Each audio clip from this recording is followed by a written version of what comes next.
한국의 어느 한 목사님께서 실제로 있었던 일입니다. 어린 자녀에게 시편 23편을 암송하도록 가르치고 계셨습니다. 아직 유치원도 들어가지 못할 정도로 어리기 때문에 이 성경에 있는 단어들이 쉽지 않지 않습니까? 그래서 이 단어들을 이해하기 쉽지 않지만 그래도 목사님은 어릴 때부터 이 성경을 암송하는 것이 그 아이의 신앙의 자양분이 되기 때문에 끝까지 이 시편 23편을 아이가 암송을 할 수 있도록 그렇게 훈련을 시켰습니다. 그리고 이 아이가 시편 23편을 끝까지 다 암송을 하게 된 거지요. 아직 유치원도 들어가지 않았는데 시편 23편을 외운다. 대단한 것 아니겠습니까? 그래서 목사님께서도 아빠니까 자랑하고 싶은 거예요. 그래서 성도님들이 친교를 하고 있을 때에 우리 아이가 시편 23편을 암송한다고 그래서 한번 시켜보자고 해서 아이를 데려고 와가지고 이제 성도들 앞에서 해보게 하는 겁니다. 그러니까 억지로 이제 아빠가 시키니까 이제 하는데 이제 드디어 이제 운을 띄우고 시작을 하게 되었습니다. 여호와는 나의 목자시니. 벌써 이 처음 아직 서론 가려면 아직도 먼데 벌써 여호와는 나의 목자시니 하니까 성도들이 감탄을 하기 시작했습니다. 근데 그 다음 구절이 문제였어요. 여호와는 나의 목자시니 내게 부족함이 로다. 웃고 난리가 났죠. 그러니까 아이는 뭐가 잘못된지를 모르는 거예요. 아빠 목사님이 다시 한번 해보라고 했어요. 다시 시작합니다. 여호와는 나의 목자시니 내게 부족함이 로다. 뜻을 모르고 이 성경을 보니까 영원히 나를 만족시키시고 나의 공급자 되시는 우리 주님이 부족한 하나님이 되어버렸어요. 여러분, 우리도 이 자주 하는 이 주님께서 가르쳐 주신 기도, 이 주기도문도 마찬가지입니다. 예수님께서 왜 이러한 기도문을 우리에게 가르쳐 주셨는지, 그 기도문의 각 문장마다 어떤 의미가 담겨 있는지를 우리가 모르고 기도하면 이 입으로는 무의식적으로 이 기도문을 암송을 아주 빨리 신속하게 어디서든지 할 수 있겠지만 결국에는 그 기도의 능력, 힘, 뜻, 주님께서 의도하신 그 의도, 모든 것이 사라진, 어떻게 보면 마태복음 6장에 말씀하시는 너희는 이방인처럼 중언부언하지 말라 라고 하는 것, 나도 모르는 사이에 그렇게 중언부언 될 수가 있다는 것입니다. 그래서 오늘부터 예수님께서 가르쳐 주시는 이 기도를 통해서 우리가 어떻게 기도를 해야 하는지를 함께 살펴보고자 합니다. 그래서 오늘 그 첫 시간으로 하늘에 계신 우리 아버지여, 이 짧은 문장 안에 담겨진 그 의미와 뜻을 함께 나누겠습니다. 예수님께서는 마태복음 6장 9절에 너희는 이렇게 기도하라 라고 말씀해 주셨어요. 당시 유대 교회에는 많은 종파들이 있었습니다. 여러분이 아시는 분은 아시겠지만 바리새파, 에세메파, 사두개파, 그리고 그 외에도 셀로파, 이런 파들이 많이 있었는데 그 종파 분파들이 자기들만의 특별한 기도문들을 가지고 기도를 했었습니다. 그 기도문에 자기가 속해 있는 종파의 어떤 신학, 그리고 추구하고자 하는 그 신앙들이 그 기도문 가운데 함축되어서 들어가 있는 것이죠. 그러니까 각 분파마다 그 독특함이 그 기도문 가운데에 담겨 있었습니다. 누가복음에도 보시게 되면 예수님의 제자들이 예수님께 주님, 기도를 좀 우리에게 가르쳐 주세요, 이렇게 요청하는 장면이 등장을 합니다. 그 이유는 보니까 세례 요한도 자기 자신의 제자들에게 기도문을 가르쳐 주고 있는데 왜 예수님 당신은 우리에게 기도문을 가르쳐 주지를 않습니까? 라고 하면서 예수님과 그 기도에 대한 가르침을 요청을 하고 있습니다. 이처럼 당시에는 자기의 영적인 스승이 자기 제자에게 기도는 이렇게 하는 것이라고 가르쳐 주는 것이 일반적이었고, 그리고 그 기도를 기도문으로 만들어서 모범 기도문을 외우면서 우리가 어떤 신앙을 추구해야 하는지 그 각 종파마다 영적인 스승에 의해서 그 신앙의 방향을 세워가고 있었던 것입니다. 여러분, 그래서 오늘 예수님께서 가르쳐주고 계시는 이 기도의 모범으로서 이 주기도문은 우리가 어떻게 기도를 해야 하는지, 그리고 무엇을 추구하고 무엇을 간구하면서 살아가야 할지를 가르쳐주고 있는 영적인 안내서라고도 할 수가 있는 것입니다. 그래서 이 주기도문을 기본으로 해서 우리가 항상 하나님께 기도를 해야 되는 기도의 모델이라고 할 수가 있겠죠. 본론으로 넘어가겠습니다. 예수님께서는 하나님을 부르실 때에 하늘에 계신 우리 아버지여 이렇게 표현을 했습니다. 이 짧은 문장 가운데에 우리는 오늘 총 3가지의 단어를 살펴보기를 원하는데요. 그 3개의 단어의 표현 가운데 담겨 있는 기도하는 자가 어떤 태도와 어떤 마음을 가지고 주님 앞에 나아가야 할지에 대한 예수님의 의도와 뜻을 함께 나눠보도록 하겠습니다. 첫 번째는 우리가 먼저 이 우리라고 하는 단어에 우리 한번 집중을 했으면 좋겠습니다. 예수님께서 가르쳐 주시는 이 기도에서 기도하는 자의 첫 번째 태도는 무엇이냐면 바로 내가 지금 기도하고 있지만 우리로서 하나님께 기도하는 것, 이것이 기도의 모범의 출발점입니다.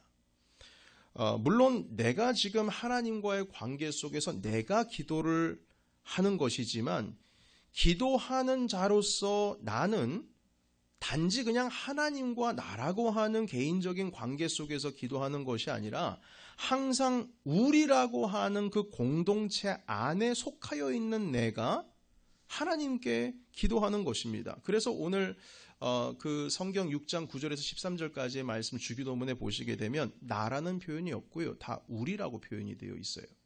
여러분 한번 확인해 보시겠습니까? 주님께서 가르쳐 주신 기도를 살펴보시게 되면 내가 없습니다. 오늘의 필요한 양식을 우리에게 주실 때에 여러분 거기에 보시게 되면 오늘 누구에게 일용할 양식을 달라고 기도합니까? 우리에게 일용할 양식을 주시옵고 이렇게 되어 있습니다. 죄를 사해 주실 때도 이렇게 표현합니다. 내가 나에게 죄 지은 자를 사해 준 것 같이가 아니고 우리가 우리에게 죄를 지어 준 자를 사해 준 것 같이 나의 죄를 사해 주옵시가 아니고 우리의 죄를 사해 달라고 기도하고 있습니다. 그리고 시험에 드는 것도 내가 시험에 들지 않게 해달라고 기도하는 것이 아니라 우리가 시험에 들지 말게 해달라고 기도합니다. 물론 마지막에 다만 악에서 구하옵소서 여기에 지금 주어는 등장을 하고 있지 않지만 당연히 여기서의 주어는 우리입니다. 내가 악에 시험을 당하는 것이 아니고 항상 악에서 구원을 받는 것은 우리가 악에서 구원을 얻는 겁니다. 이것의 주어도 주체도 내가 아니고 우리지요. 이렇게 기도하는 자의 모습은 항상 내가 아니라 우리입니다. 그런데 우리는 항상 기도할 때에 나 중심으로 기도를 합니다. 내가 나의 하나님께 나의 기도의 제목을 이루어달라고 기도하죠.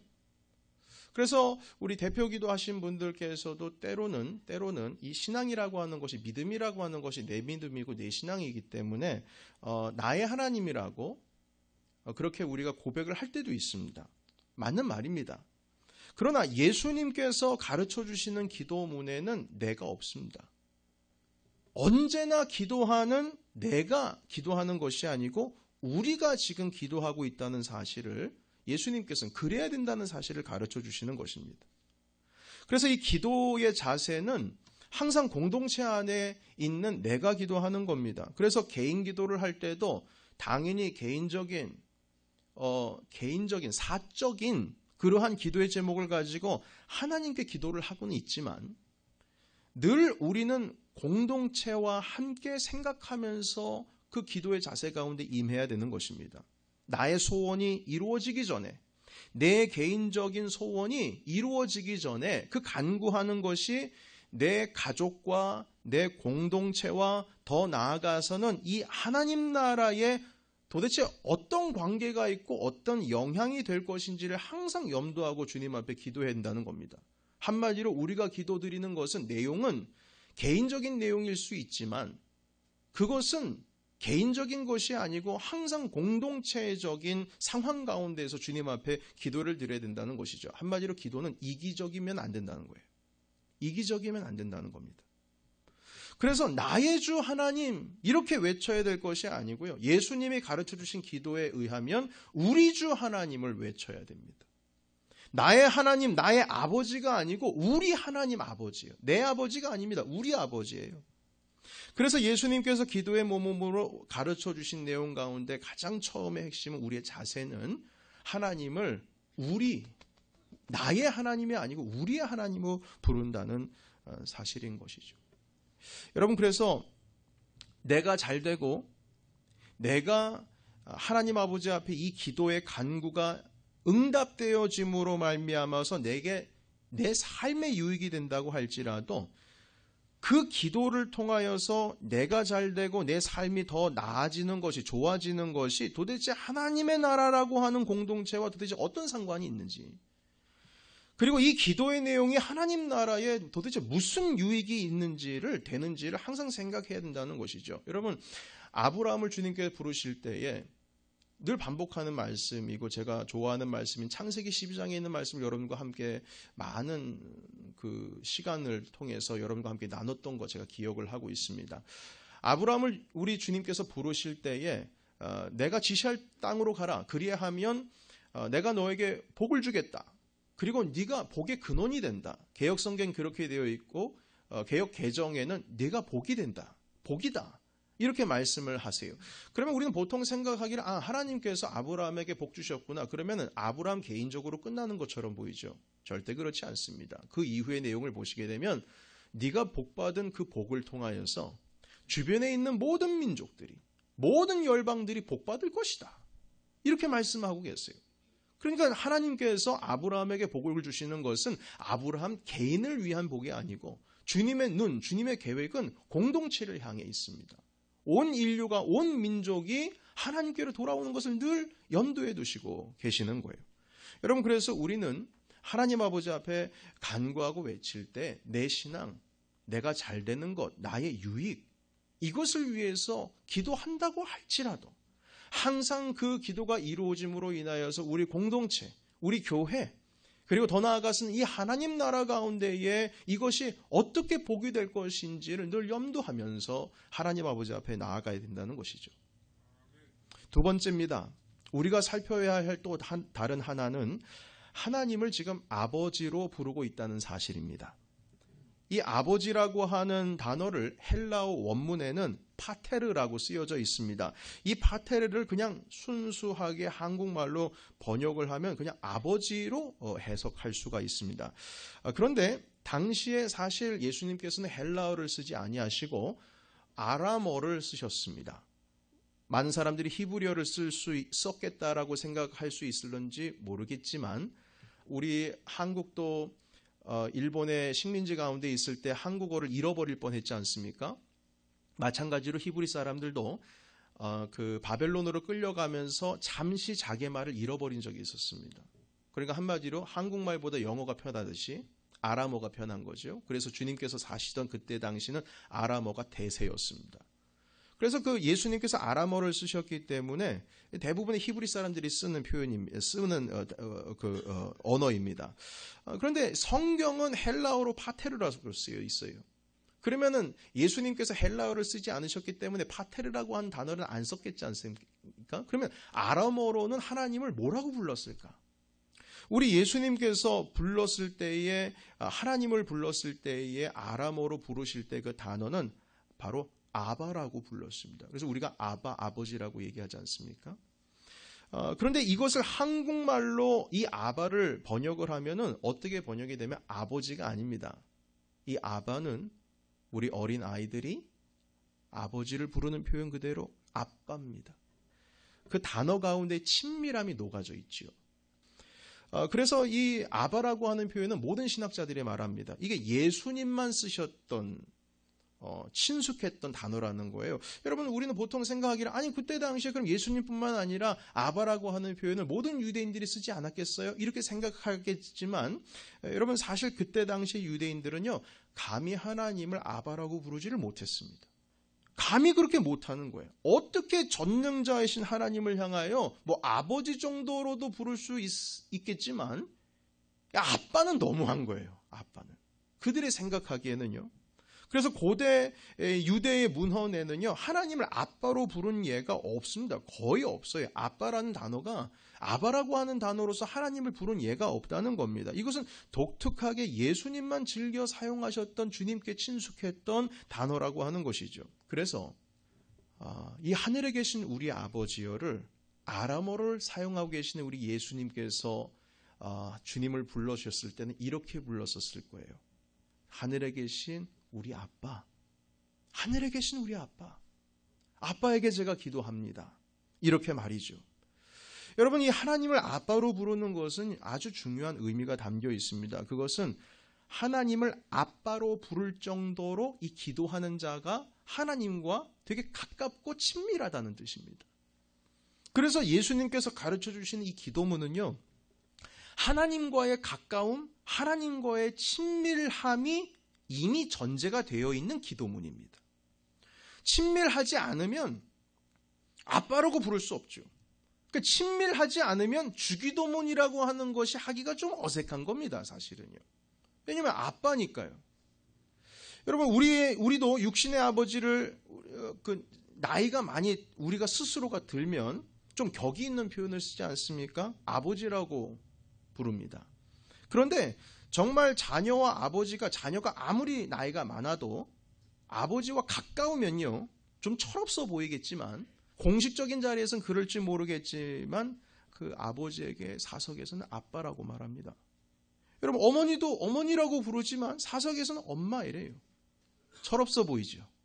가깝다는 뜻이에요. 가까운 겁니다. 내 새끼는 아무리 나이가 들어도 내 새끼죠. 집 나갈 때 애비야, 차 조심해라. 엄마의 마음 아니겠어요? 단지 부를 때만 지금 아빠로서 자녀와의 관계로서 지금 하나님을 부르는 게 아니고요. 그만큼 지금 주기도문 안에는 하나님께 기도하고 있는 그 기도하는 자가 하나님과의 관계 속에서 아빠라고 부를 정도로 되게 친밀한 관계여야 된다는 사실을 우리에게 가르쳐 주고 계시는 겁니다. 여러분, 그래서 우리가 하나님께 기도한다고 할 때 이미 우리가 하나님과 친해져야 하는 게 맞다는 거예요. 기도를 통해서 더욱더 가까워져야 하고 말씀을 통해서 가까워져야 합니다. 하나님과 친밀함이 없이, 가까움이 없이, 친밀감이 없이 하는 기도는 주님께서 가르쳐 주신 모범으로서의 기도가 아닙니다. 내가 필요할 때만 하나님을 찾는 기도, 친밀함을 상실한 기도이기 때문에 그것은 예수님께서 가르쳐 주신 기도가 아니에요. 그래서 여러분, 우리가 공식적인 자리에서 하나님 아버지라고 부르지만 이미 그 아버지라고 부르는 우리의 목소리 속에는, 우리의 심령 속에는 하나님의 아버지가 아니고 아빠지요. 아빠. 친밀해야 된다라는 거예요. 여러분, 필요할 때만 주님을 만약에 찾는다면 주님과 가깝다고 말할 수 있을까요? 필요할 때만 우리 하나님 찾으면 그때는 하나님 우리 아빠가 아니고요. 하나님 아버지 이거죠. 기도하는 것이 어색합니다. 어색해요. 여러분, 육신의 아버지도 가까이 가는 것이 불편하거나 어색할 때가 있어요. 친밀하지 않다는 뜻입니다. 오랜만에 기도한다는 생각이 들면 내가 좀 오랜만에 기도하는구나, 오랜만에 개인 기도하는구나 라는 생각이 혹시 든다면은요, 이미 주님께서 가르쳐주고 계신 이 기도의 내용과는 우리가 한참 먼 신앙생활을 지금 하고 있는 겁니다. 주님께서 가르쳐주신 기도는요, 친밀감이 없는 기도가 아니에요. 늘 친밀함이 전제되어 있는 기도가 주기도문이라는 사실입니다. 하나님과의 가까운 관계, 친밀한 관계를 갖지 못하고 필요할 때만 주님을 찾는 삶을 살고 있다면 우리가 아무리 주기도문을 엄청 빨리 외울 정도로 암송을 한다고 할지라도 의미가 없습니다. 의미 없는 기도는 안 하느니만 못하죠. 허공에만 외치는 거니까요. 이것이 두 번째, 예수님께서 하늘에 계신 우리 아버지라고 하는 그 짧은 문장 속에 주님께서 지금 뜻하신 바를 말씀하시는 것이고요. 마지막으로 하늘에 계신 우리 아버지의 이 문장 속에서 우리가 주목해야 할 단어는 하늘에 계신이라고 하는 바로 이 부분입니다. 영어로는 heavenly. 여러분, 참 희한하지 않습니까? 하나님을 아빠로 부를 정도로 가까운데 그 하늘에 계신 아빠입니다. 여러분, 여기서 이 하늘에 계신다라고 하는 표현은 단지 장소적으로 하나님께서 멀리 계시는, 공간적으로 좀 떨어져 계시는 그런 의미로 말씀하시는 것이 아니고요. 하늘에 계신이라고 하는 의미는 하나님의 전능하심과 초월성을 의미하고 있는 것입니다. 다시 말해서 우리가 하나님을 아빠로 부르고 있지만 결코 우리는 하나님을 아빠라고 부를 수 없는, 그분은 이미 초월적인 존재라는 사실이죠. 여러분, 그래서 이 하늘에 계신 하나님을 아빠라고 부른다는 것 자체가 아이러니한 일이고요. 이건 역설적인 일입니다. 결코 이루어질 수 없는 단어의 조합이에요.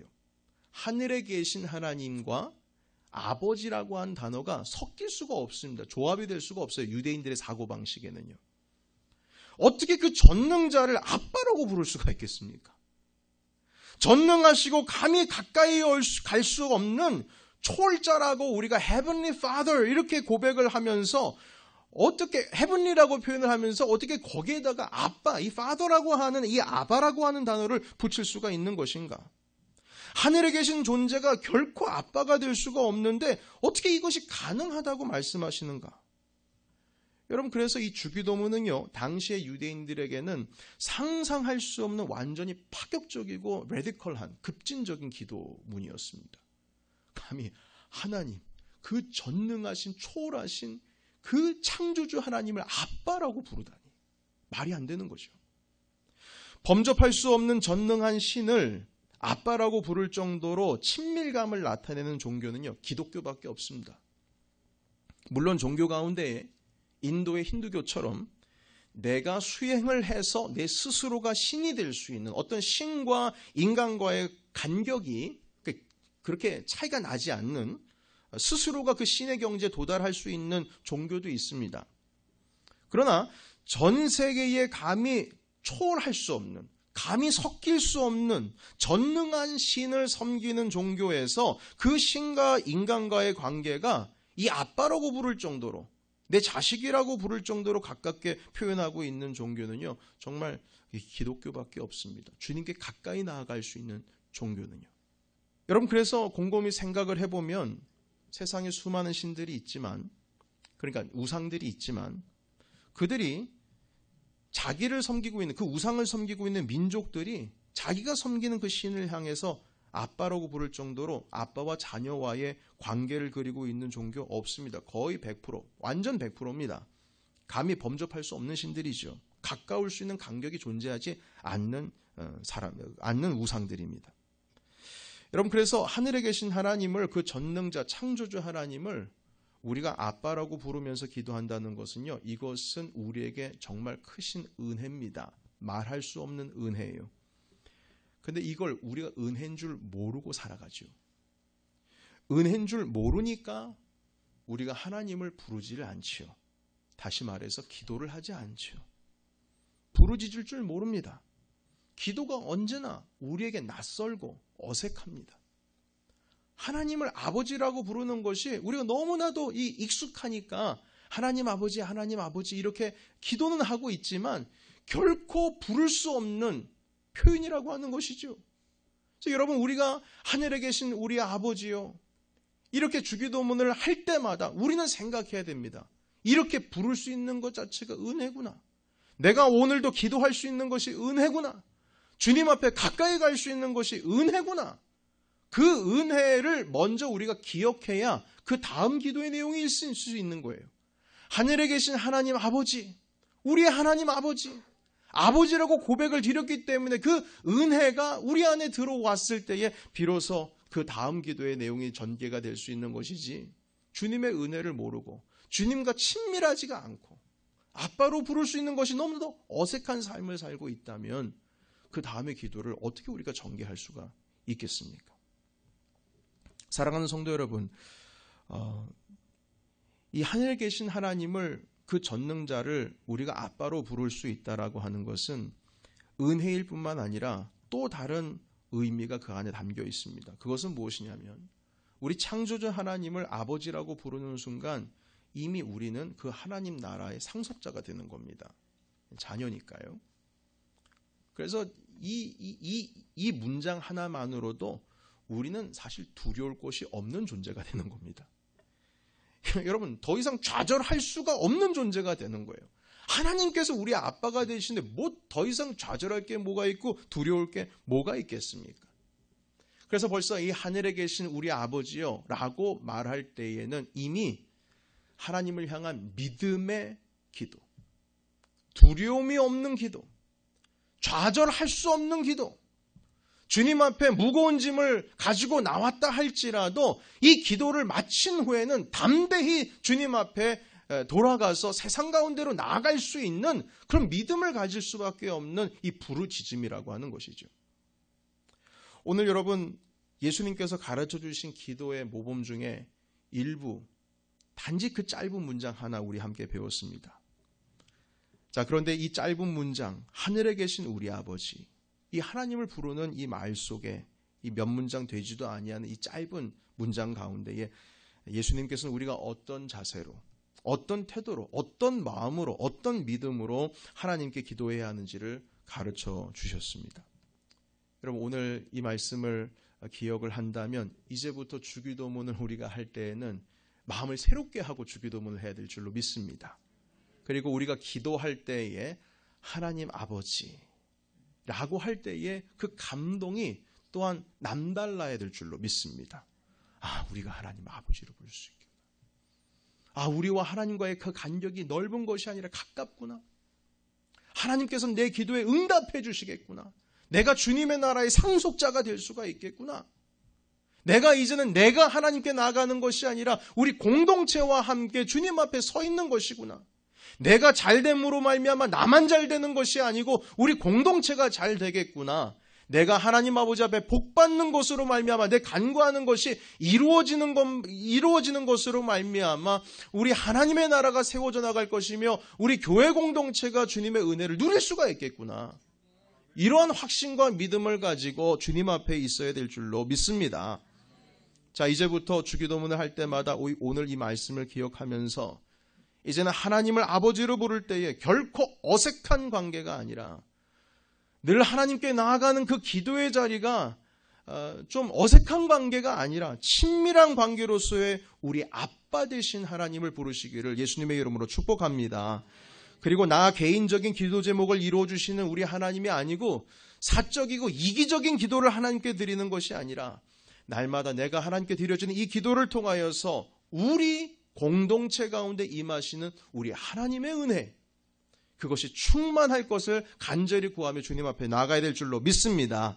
마지막으로 그 전능하신 창조주 하나님을 감히 아빠라고 부를 수 있도록 주님의 나라를 상속하시는 주님의 은혜가 이곳에 담겨 있습니다. 하나님 아버지 앞에 나아갈 때에 늘 믿음으로서 나아가셔서 그 간구의 열매를 맛보시는 우리 함께 누려가고 있는 하나님 나라의 공동체가 되시기를 예수님의 이름으로 축복합니다.